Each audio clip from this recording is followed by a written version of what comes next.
জানিয়ে রাখবো দর্শকদের, এই যে কাটোয়া বিস্ফোরণ, সেই বিস্ফোরণে বিস্ফোরক অভিযোগ করছেন রবীন্দ্রনাথ চ্যাটার্জি। তাকে খুন করতেই বোমা বাধা চলছিল। ধৃতরা জঙ্গল শেখের লোক, তৃণমূল বিরোধী শক্তির সঙ্গে। অভিযোগ তৃণমূলের জেলা সভাপতির। তুঙ্গের রাজনৈতিক চাপানুতর। আমি আবারও ফিরবো বিষয়টি নিয়ে সৈকতের কাছে, তবে তার আগে আমরা শুনবো রবীন্দ্রনাথ চট্টোপাধ্যায় ঠিক কি অভিযোগ করছেন।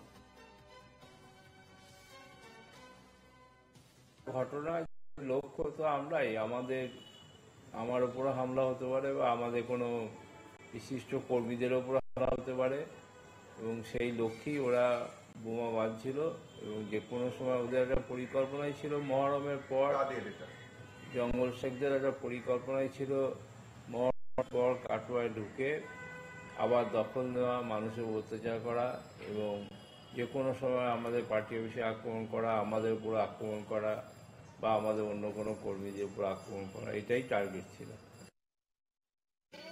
আমরা ফিরবো, সৈকত রয়েছেন আমার সঙ্গে। সৈকত, রবীন্দ্রনাথ চ্যাটার্জি তিনি বিস্ফোরক অভিযোগ করছেন। তিনি বলছেন যে তাকে খুন করতেই এভাবে বোমা বাঁধার কাজ চলছিল, এবং যে জঙ্গল শেখ অর্থাৎ যাকে গ্রেফতার করা হয়েছে, সেই জঙ্গল শেখ নাকি তৃণমূল বিরোধী শক্তির সঙ্গে যুক্ত। মূলত কার দিকে তিনি অভিযোগ করতে চাইছেন? দেখো, একদমই যেটা তোমাদেরকে একটু ইতিহাসটা আমি জানিয়ে রাখি যে 2015 সালে যে পৌর নির্বাচন হয়েছিল এবং সেই পৌর নির্বাচনেও কিন্তু কাটোয়া শহর ভয়াবহ বোমা বিস্ফোরণ দেখেছিল, এবং তৎকাল সেই সময়েও কিন্তু এই অভিযোগের তীর ছিল এই জঙ্গল শেখের দিকে। এবং পরবর্তীকালে পৌর ভোটে জিতে জঙ্গল শেখ কিন্তু উপপৌর প্রধান পদে নির্বাচিত হন, এবং পরবর্তীকালে কিন্তু বিভিন্ন রকম অপরাধমূলক এবং দুষ্কৃতিমূলক কাজকর্মের সাথে যুক্ত থাকার জন্য পুলিশ গ্রেপ্তার করে জঙ্গল শেখকে, এবং বর্তমানেও তিনি কিন্তু পুলিশের হেফাজতেই রয়েছে এমনটাই জানা যাচ্ছে।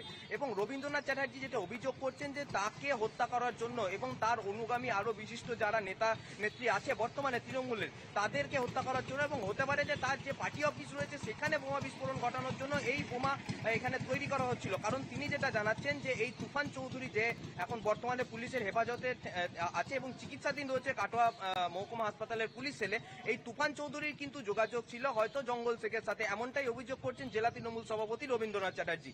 দীপর্ণা। বেশ, ধন্যবাদ সৈকত। এদিকে অবশ্য নজর থাকবে।